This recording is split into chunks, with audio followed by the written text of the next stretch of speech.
It's great to be here. It's great to be back, isn't it? It feels like it's been forever since we've had an opportunity to have a lunch like this. And I want to thank Dr. Still for the invitation and for hosting us and for paying for our meal. Wasn't that lovely? Yes.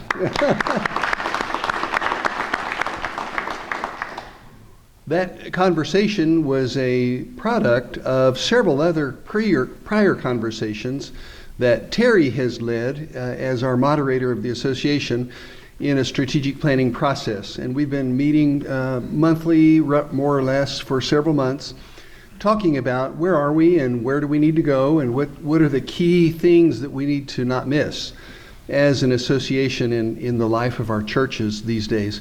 Amos Humphreys is a member of that team also, great contributor, wonderful thinker, and in his conversations, then he carried this to Dr. Still and said, Dr. Still, you need to be in on this also, and I agree. So we had lunch, and then this luncheon came as a result of that. So grateful for your friendship and your partnership in that, on a personal level as well as organizations together.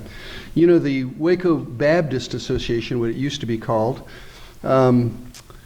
has always been a great friend and partner and ally and co-laborer together with the religion department at Baylor and then the seminary as it got started, and also with Hillcrest Baptist Hospital. So we have deep roots in this part of the country, 160 some years of roots in this part of the country. So it's great to be here. I'm grateful for this opportunity, grateful for you. You all are already supporters and participants and encouragers in so many ways. So I'm thankful for each of you here. I realize that a lot of what I'll be saying won't be brand new stuff for many of you. You are on our board, like several of you.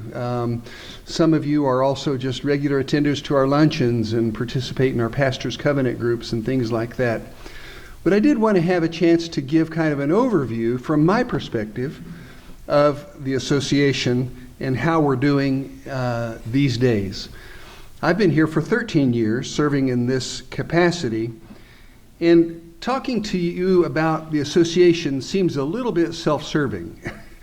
There's just a little bit of awkwardness inside of me about that because it's like so much of my daily life is doing this, you know, and so if I say, well, it's a real disaster, then, you know, well,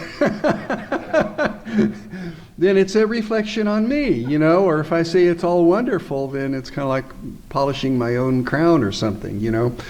So having just to admit that, it's okay. I want to give you a little bit of my view of it, if you will. Our association is a very unique association in the whole United States. It is unique in the state of Texas also. There are probably close to 100 associations in the state of Texas. And prior to coming here as the director of this association, I served with the Texas Baptists, traveling the entire state for 3 years, where I served as congregational strategist team leader and visited almost all the associations and almost all the directors of missions across the entire state. So I do have a wide perspective of what are associations like out in Plainview, and what are associations like down in Beaumont, and what are associations like down in Galveston. And this association is very unique for many reasons. But when we talk about the association, to me, it seems like we're talking a little bit about like something like dirt. Now, that may sound odd to you, but when you go visit somebody's garden and you admire the beautiful flowers and the vegetables and you enjoy eating the fresh fruits from the trees, or, you know, when you see somebody's garden, the first thing you think about is not the dirt underneath those plants.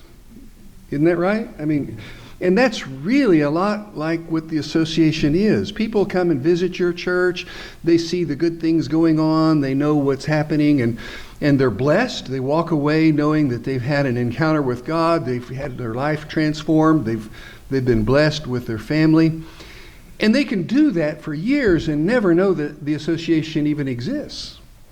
It's just like an invisible thing to them. They enjoy the church and they enjoy the fact that there are a bunch of churches, but it doesn't ever cross their minds of, how did this get here?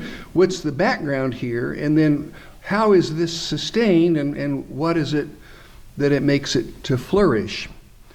I did think about bringing up a 50-pound bag full of garden potting soil here. We have actually purchased a bunch of dirt in these last few years, and I didn't think I would ever purchase dirt in my life. That seems to me like a really silly thing to do, but you ought to see our garden. It is beautiful. And the reason the raised bed gardens are beautiful is because we bought some good dirt, and finally broke down and, replaced the old tired, dense clay, that was naturally in our yard, and put something with fertilizer and loam and, all the good nutrients, and the plants are flourishing in it. The vision of a county full of churches as a county full of blessings for every part of the community, for every people group in the county, is the vision of a good, healthy association. There are people groups across this county that your particular church, as good as your church is, will never ever touch. There are people groups, there are neighborhoods, there are language groups, there are ethnic groups across this county where your church, even though you're a magnificent, marvelous, and wonderful church, you won't even know what's going on in that community. Thus, the argument for an association. It's that soil, it's that environment, or it's that ecosystem that can help sustain the life of healthy and thriving churches all across a region. Now, we are not the only stewards of that soil. We're not the only dirt, and we're not by any means the only ones who cause churches to be healthy or not. Please don't hear that. We are one of the stewards of the ecosystem in which churches can either thrive or die. And the reason I'm speaking to you today is to encourage you to embrace the importance of the association, the dirt, and to actively advocate for it in the realms where you have that opportunity. One of the best arguments for a church to care about the association is to ask the church, should you care about the other churches in this region? Is it important to you, or does it matter to you at all if the Vietnamese church in Hewitt is doing well? Is it important to you, or does it matter to you at all if the True Vine Worship Center in North Waco is actually doing great? I preached there this last Sunday. It was interesting. I don't often have the invitations to preach at our African American congregations, but it was a delightful experience. Beautiful, beautiful Mother's Day experience. Until the pastor called on me during their testimonials of songs. He was playing a little chorus they all know about how they love the Lord and why they love the Lord, and everybody had an answer, and he was going around the congregation calling on people, and they would sing their response in this chorus. And about the fifth one, he called me. It was like,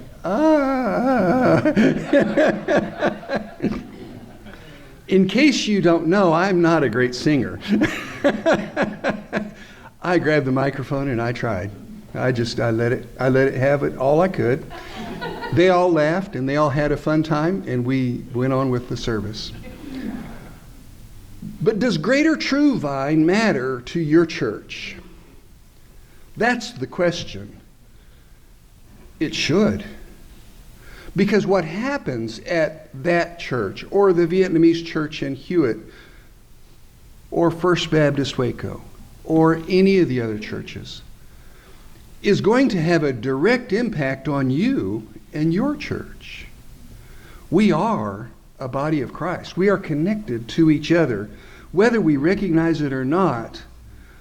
And whether we fertilize and nurture and care for that ecosystem or not, we are either going to thrive together or we're not. So here are some of the questions that I'm going to be attempting to answer today.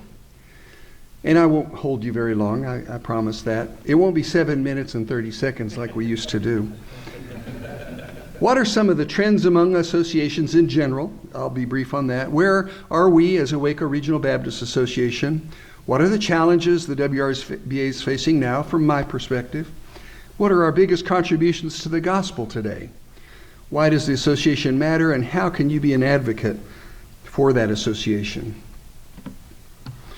We'll go on and talk about some of the trends. This is from many of my directors of missions and also personal acquaintance here. Many of the associations in Central Texas are actually downsizing and reducing their staff and their programming. The county south of us, Falls County Association, is talking about do they disband or not. The Corsicana Navarro County Association has decided to not function. Hill County is sort of functioning, but not. With a volunteer, they're sort of making it. Bosque County is asking those same questions. Do we hire another director after our last one retired, or do we just continue with a secretary in the office? And if so, why? Those are not unusual stories. Many are closing or merging, shifting from cooperative ministries to consulting. Some of the large associations are really moving their vision towards, we'll do specific consulting work with our churches, and some of those even are fee-based, but the idea of, we're going to have conferences, or we're going to have seminars, or we're going to do things all together seems to be waning in these days. Two of the things that I would attribute that to are, one is the Walmartization, which I think began happening about 30 or 40 years ago. As Walmart, the big guy in the block would move in, many of the little businesses in town would fail. I think we've seen a similar trend in our church life, where the big churches that have full staff, full programming, lots of budget, lots of publicity, lots of visibility, they're flourishing, and some of the smaller churches around are seeming to struggle a little bit as a result of that. I think we've actually moved into a new phase. I'm going to just call it, this is my own thinking, Amazonization. Now that's probably not a real word, but now people are plugging into a church from Chicago, and they're listening online to a church in Chicago. It's not even a local church. Or they're using streaming and figuring out some other digital way of connecting to a mega church, maybe even in a different country. There's also a tendency in our era of rise of anti-denominational sentiments, where people are almost like being a Baptist is a bad thing, or certainly not a desirable thing. You really wouldn't want to boast about that, would you? And then, of course, the internet. And these are not, I'm not trying to just wear out the tired, hackneyed problems, but these are basic things that are going on in associations all across the United States. Of course, on top of that, add COVID. Oh man, how it set everybody back. Set your church back, set the state convention back, set the schools back. Everybody's had a step back as COVID actually accelerated some of the changes that were already underway. And we're just now beginning to understand what those changes are. Many of our churches have remarkably withstood, and been resilient and held out and done okay during COVID. Their budgets have been okay, their staff's okay, their attendance is okay.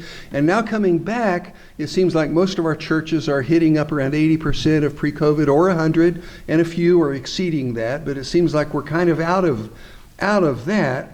But still, we're seeing the youth programming lack. We're seeing the children's programming be slow to retake again. And many other programs and ministries that the churches did prior are just taking their time to come back to life. Part of that's a lack of volunteers. Part of that's a lack of energy on the part of the families to participate. I think we've just got used to being on the couch and watching TV too much.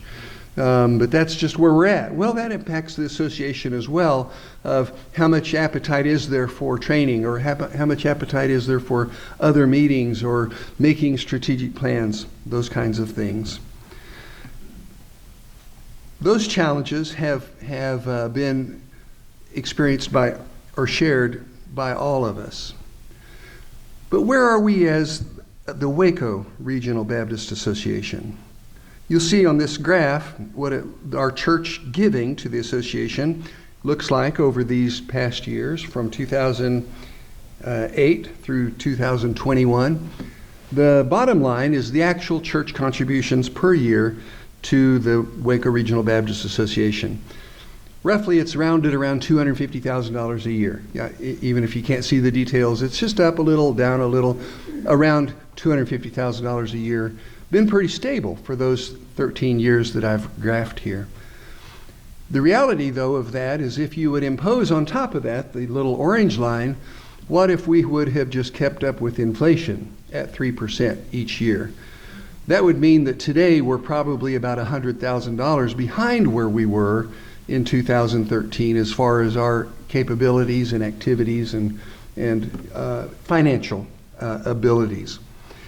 One of the things that we've seen in our churches is a good stable support, solid, not a lot of variation, not a lot of changing, not a lot of dramatic things to notice. But if our churches would commit to a percentage giving, we would see that we would be able to keep up with the changes imposed by inflation. We do encourage churches to give between 1% and 3% of their undesignated income to the association, but not many do that. Many, in fact, give just a token amount that is just the same that it's been for the last maybe 10, maybe 20 years. The concept that the Apostle Paul planted in the eyes or the hearts and minds of the Corinthian people was that of an equal support for his ministry endeavor. He was trying to raise funds to help the people in Jerusalem. The verse that comes to mind that talks about that in 2 Corinthians 8:12-15 is, "For if the willingness is there, the gift is acceptable, according to what one has, not according to what one does not have. Our desire is not that others might be relieved while you're hard pressed, but that there might be equality. At the present time, your plenty will supply what they need, so that in turn their plenty will supply what you need. The goal is equality, as it is written, the one who gathered much did not have too much, and the one who gathered little did not have too little." I can personally tell you that there are some pastors who hand deliver their $25 check each month to our office. And I've been in those churches. I've preached in their pulpits, and I know their community, their congregation members. That $25 for them is a genuine sacrifice. They're doing the best they can. And God sees that. I know that. We're not like out of money. Over these 13 years, we've been able to build, thank the Lord, a quasi-endowment of almost $1 million. That endowment is set aside, our board manages that, to produce between $35,000 and $40,000 of extra ministry expense that we can invest back in the churches every single year. This last year, we were able to give grants for sabbaticals. We were able to give grants for churches to do emergency building repairs after the Freeze-Mageddon that we had in February of last year. We've had churches that were able to continue meeting in their buildings because of that $1,000 grant that we were able to give them from that quasi-endowment. So it's not like we're broke. I mean, don't hear that. It's just that that's one of our challenges, is helping churches to realize what is an equal part for us. What is an equal support for us? Some of our churches contribute a lot to the association. And the truth is, they probably, if you would look at return on investment just back to their church, don't get that much value out of the association. But they continue giving it joyfully and gratefully and happily. because they see it's an investment in somebody else's church also. It's not just about, well, what does the association do for our church? Those leaders and those budget people and those pastors ask a different question. It's, what is this doing for the gospel in a broader community around us? Here's another graph that explains a little bit about our money, and then I'm going to leave money alone here for a second. This is just showing that 5 churches provide 58% of our budget. Just 5 churches. We have about 60 churches that contribute 8% of our budget together. So there is a challenge of a bit of uneven participation, uneven support. Those churches that we finished helping with Empower Waco last week are going to go for the next years with a new tool in their belt that they could not possibly have afforded to have had the technology team not stepped in and equipped their lighting and sound people to do a better job and build a brand new website for their church. We deliver each year through that team probably close to $60,000 to $80,000 worth of value to our churches. Those churches can't pay $5,000 or $10,000 for a new website, but they have it today. Those churches that are investing a lot in the association, they don't need our help with their website. They got that. They know they have engineers and they have professionals who can do that without even opening their eyes. But the churches that can't, they really do depend upon it. It wouldn't be there if it wasn't possible through the association. Let me speak about the final challenge that I see to our association. Our biggest asset, our biggest value, our biggest value proposition, I believe, that we offer to the churches and to the kingdom of God, ends up also being our biggest weakness. And that is our broad diversity. We have diversity in our ethnic and cultural makeup. We have 25 African American churches, 51 Anglo churches, 11 Latino churches, 3 Asian churches.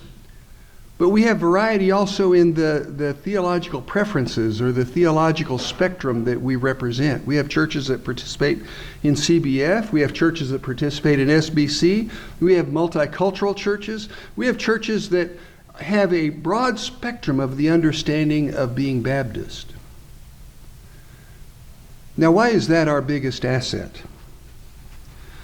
I think it's because we provide a witness for Jesus Christ by choosing to love each other in spite of the fact that we might disagree on a thing or two.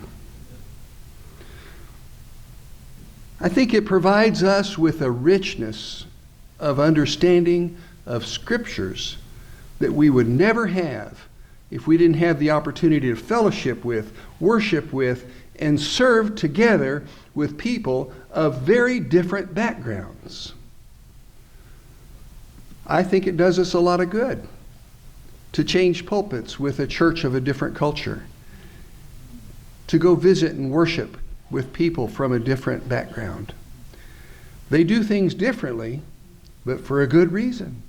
They are who they are because God has made them that way. Who wants to see a garden full of only one kind of flower? Who wants to taste fruit that only comes from one tree? Who wants to eat vegetables if they're all spinach? Our biggest asset is due to the fact that for many years this association has had mature, godly, visionary leadership that has chosen to keep people focused on the extension of the gospel of Jesus Christ rather than what petty differences we might have between us. The book of Acts tells us that the early church faced a similar kind of issue. And in Acts chapter 15, that division was erupting to the surface of the life of the early churches. They were able to gather together and under the leadership of the Holy Spirit, they were able to say, this we hold in common, while refusing to impose their cultural preferences upon one another. Go read Acts 15. They chose to extend the gospel rather than to dive down into partisan feuding. So why does the association matter? It's the ecosystem. It's that soil in which we can thrive or in which we will also struggle. What are some of the contributions that our association has had to the gospel lately? I went through the records and we've planted a good many more than 5. But there are 5 churches still in existence today that the Waco Regional Baptist Association helped fund, helped encourage, coach, all along the way, and they are now preaching Jesus Christ every single Sunday in their context as a result of that. There are churches that have had some real challenges and real struggles, and they are now okay. In part because somebody from the association was able to help respond and say, let's talk through this. Through mediation, through strategic planning, through consulting, through just prayer. Those back kind of things that you may never know happen. One, because I can't write about them in the newsletter. And 2, because they aren't supposed to be shared that widely. I don't know how many conversations I have almost every month that make a critical difference in some church's life. That's part of being the soil. That's part of being the health of a place, the space there. Our pastor connections, I believe, have helped a lot of our pastors. Not all pastors participate.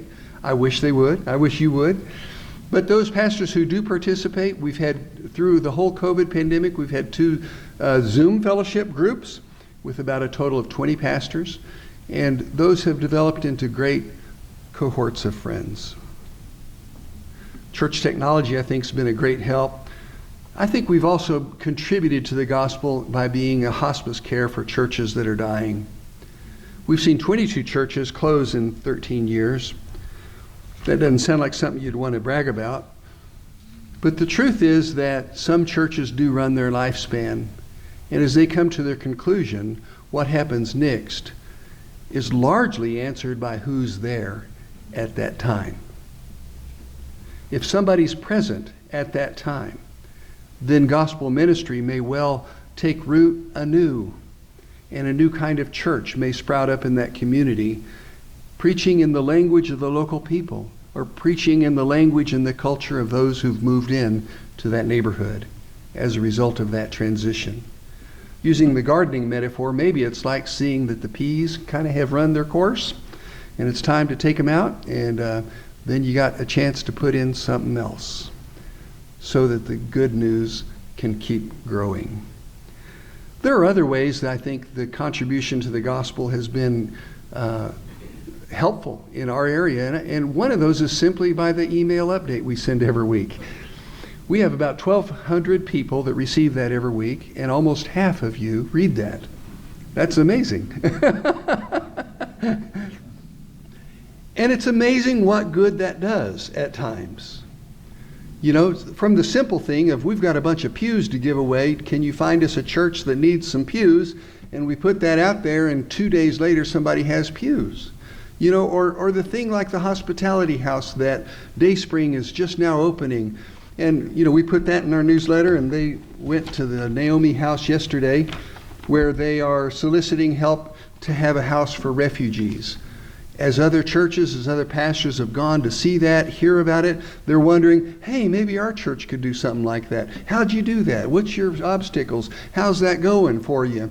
And as those networks and that information flows, we don't track that. I don't even know that we could. But what sprouts up in one place and is transferred to another place, what ideas are shared, or where people get together, where that fellowship is alive and dynamic, churches and ministers seem to do better in that kind of environment. So why does the association matter? Again, I would say it's because a healthy ecosystem benefits all. If you don't think you're connected to the other churches across the county, just wait till there's a terrible, awful scandal. And then suddenly your church is suspect too. Or just wait until there's a terrible, awful crisis, an explosion in your city. And then you see the body of Christ in a bigger scale come together and say, we care about you. You matter to us. It touches all parts of the community. Cooperatively, we can do more. I mean, it's just that simple. Every Sunday, we have 1,500 inmates in the county jail who hear the good news of Jesus because the association exists. That's as simple as it gets. The jail doesn't want to deal with 50 different churches. They won't deal with 50 different churches.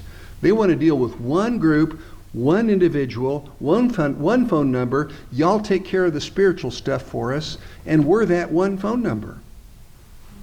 Every week there's preaching, there's DVDs that go in, there's counseling, there's Bibles distributed, there's Sunday school literature distributed, and you're a part of that. Isn't that great? Those people who are at the worst moment in their life, the very darkest day they will ever have in their entire life, somebody reaches out with the love of Christ to them at that space, inside the bars, and says, Christ loves you. We are a witness to the world by our unity. I can tell you that when we fight, don't give a very good witness. Every church needs the association at some time, but not all churches need the association at all times. That's one of my little mantras. Your church may not need the association for the next 15 years. Great, that's awesome. Y'all got it all. You have all your game together. You know, you have all the staff you need. You have all the consulting you need. You have all the resources you need. Everything's great. But someday, your church will need somebody else. And every church is in that situation, where every church needs the association at some point or another. So how can you be an advocate? This is my final point, and so you can kind of straighten up. I see those sleeping eyes. I went to preach at one of our churches 2-3 weeks ago. First person that met me at the door, first person, didn't even tell me her name. She just said she was a warrior for God. It's like, oh, hi, warrior for God?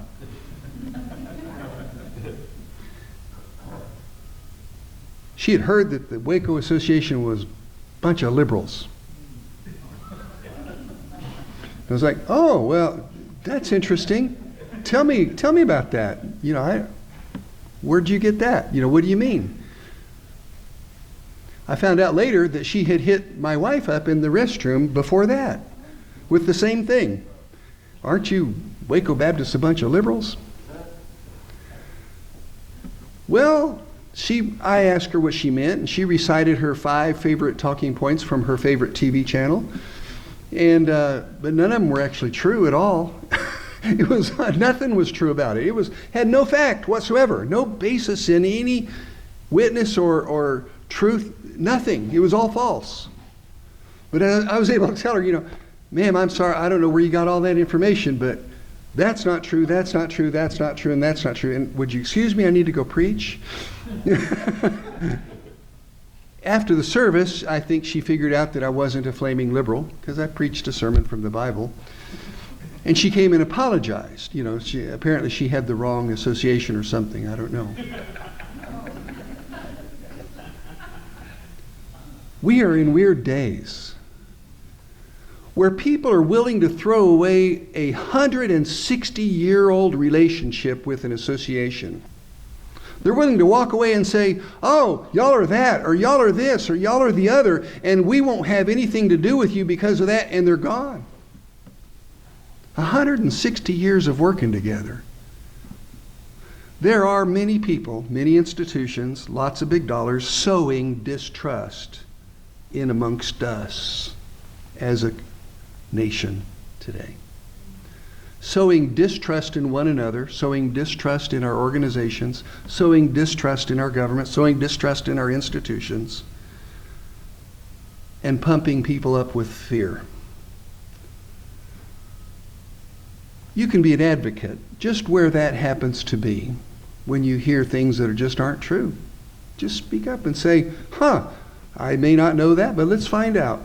Let's check out the facts on that. You can encourage pastors to participate and see the importance of it.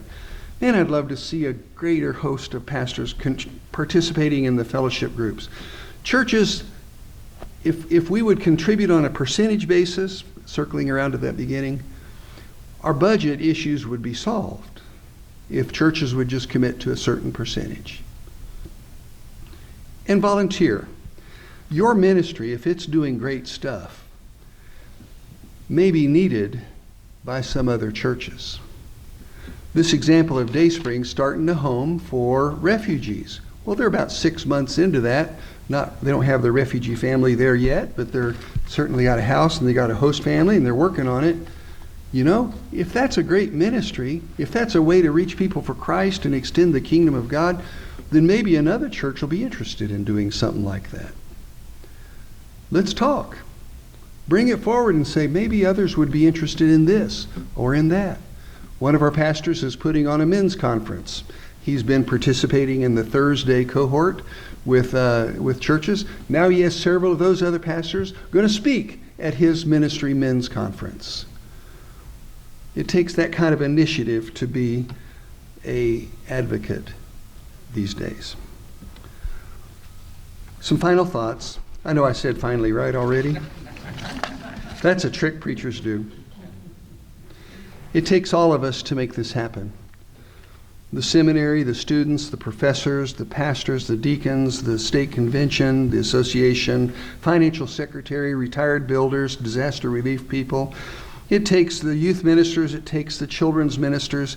It takes all of us who are willing to build relationships established on trust and communication and a commitment that this gospel is for all of us.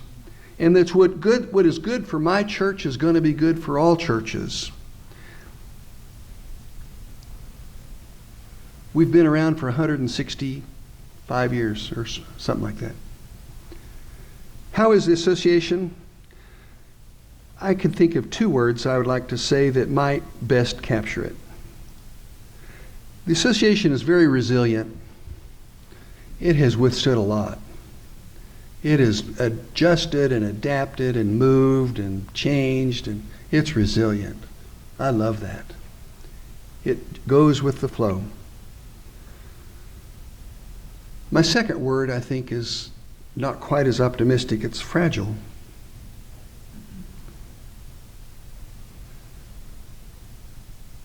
Trust and goodwill can be burned to the ground pretty quick if we have evil intentions towards one another. If we cease to see the brother across the room as a brother in Christ and begin to talk about him or her as an enemy who needs to be stopped, who needs to be destroyed, who needs to be ruined. I don't know how those things actually unfold in every church, but I've seen it. Where in the course of just a few months, what was big and beautiful and unified and glorious becomes bitter and divided and angry and hateful and full of death and fire. It's fragile. Just perhaps like my wife's garden. We spent a bunch of money on that dirt. I don't want to tell you how much. It's a beautiful garden. All the pictures have been of flowers out of her garden. It could be dead in a month if we neglect it, if we leave it alone, never water it, never pay any attention to it, full of weeds. You know that. It could be fragile. How is association? It's basically going to be how you want it to be. That's how it's going to be. If it's going to flourish, or if it's going to die, or if it's going to be great, if it's not, it's going to be whatever we decide together it ought to be, for the glory of God. Thank you.